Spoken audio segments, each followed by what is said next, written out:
सत्ता का गुड़ागणित बदलने के लिए सांसद और विधायकों की बाड़ेबंदी आपने सुनी होगी, लेकिन भारतीय लोकतंत्र के इतिहास में पहली बार पार्षदों की बाड़ेबंदी की जा रही है। और ये हो रहा है मध्य प्रदेश के ग्वालियर में, जहां के पार्षदों को हरियाणा के रेवाड़ी भेजा गया। आपको बता दें कि जहां जहां बीजेपी नगर निगम के चुनाव में अपना महापौर नहीं बना पाई है, वहां वहां बीजेपी अपना सभापति बनाने के लिए कवायद कर रही है।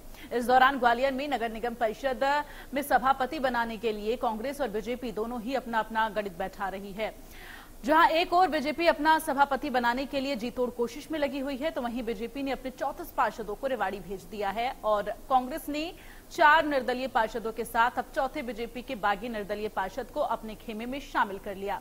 वहीं ग्वालियर वार्ड नंबर 6 के निर्दलीय पार्षद दीपक मांझी ने ऊर्जा मंत्री प्रद्युम्न सिंह तोमर के समक्ष बीजेपी का दामन थाम लिया है। तमाम अटकलों पर विराम लगा और आपको बता दें कि दीपक मांझी कांग्रेस समर्थित प्रत्याशी थे। बताया जा रहा है कि निर्दलीय पार्षद दीपक मांझी भी हरियाणा के 5 स्टार हंस रिजॉर्ट पहुंचने वाले हैं। तो पहले से ही बीजेपी के 34 पार्षद और संगठन और जिला अध्यक्ष देर रात पहुंचे और अब बीजेपी पार्षदों की संख्या 35 हो गई है।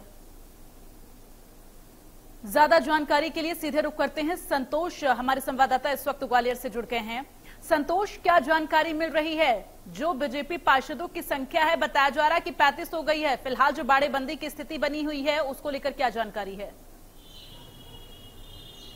देखिए दीप्ति, 5 अगस्त को ग्वालियर में निगम परिषद का चुनाव होना है और यहाँ पे परिषद के सभापति का नाम तय कर लिया जाएगा और जो यहाँ के पार्षद चुनकर आए हैं वो अपने सभापति को चुनेंगे। लेकिन सभापति की कुर्सी के लिए दोनों ही दलों में उठापटक जारी है और निर्दलियों को धरपकड़ और उनकी घेराबंदी बाड़ेबंदी का क्रम जारी है। वहीं बीजेपी को अब क्रॉस वोटिंग का डर है, इसलिए बीजेपी कल मंगलवार को अपने सभी नवनिर्वाचित 34 पार्षदों को एसी बस द्वारा लेकर दिल्ली जाने की कहकर निकले थे, लेकिन हरियाणा के 5 स्टार और हंस रिजॉर्ट में लेकर उनको पहुंचे। वहां अभी सारे पार्षद वहां मौजूद हैं। हमारे सूत्रों से मिली जानकारी के अनुसार अभी पार्षदों की आज दोपहर से 3 से 4 बजे के आसपास केंद्रीय मंत्री ज्योतिरादित्य सिंधिया उनसे मुलाकात कर सकते हैं और मीटिंग हो सकती है। वहीं दूसरी बात की जाए तो अगर आंकड़ों की बात की जाए तो सभापति बनाने के लिए बीजेपी के पास भरपूर बहुमत है। 34 पार्षद उनके पास है ग्वालियर की 66 सीटों पे से।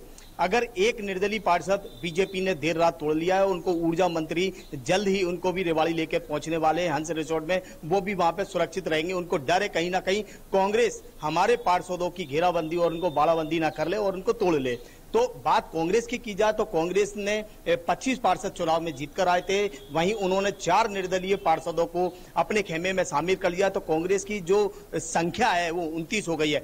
अब कांग्रेस को 6 पार्षदों की और जरूरत और है सभापति बनाने के लिए। कांग्रेस का दावा ये है कि बीजेपी के पार्षद और एक बीएसपी का पार्षद और एक अन्य निर्दलीय पार्षद उनके संपर्क में है, तो वो कहीं ना कहीं अंतरात्मा ग्वालियर के विकास को लेकर अंतरात्मा की आवाज को सुनेंगे और कांग्रेस के पक्ष में मतदान करेंगे। यहीं से जो कांग्रेस का दावा है, यहीं से बीजेपी को कहीं ना कहीं ये डर सताने लगा है कि वो महापौर की सीट गंवा चुके हैं और ऐसे में अब वो सभापति की सीट गंवाना नहीं चाहते हैं। इसलिए उन्होंने अपने पार्षदों को सुरक्षित ले जाकर दिल्ली और ग्वालियर से दूर हरियाणा के रेवाड़ी स्थित हंस रिजॉर्ट में उनको रखा हुआ है। यानी कि संतोष, ये माना जाए कि हर तरह की सियासी गणित जो है लगाने की कोशिश की जा रही है, लेकिन इन सब के बीच ये जो बाड़ेबंदी की स्थिति उत्पन्न हुई है, ऐसे में जो सियासी समीकरण है संतोष, किस तरह से बन और बिगड़ सकते हैं बीजेपी और कांग्रेस के लिए?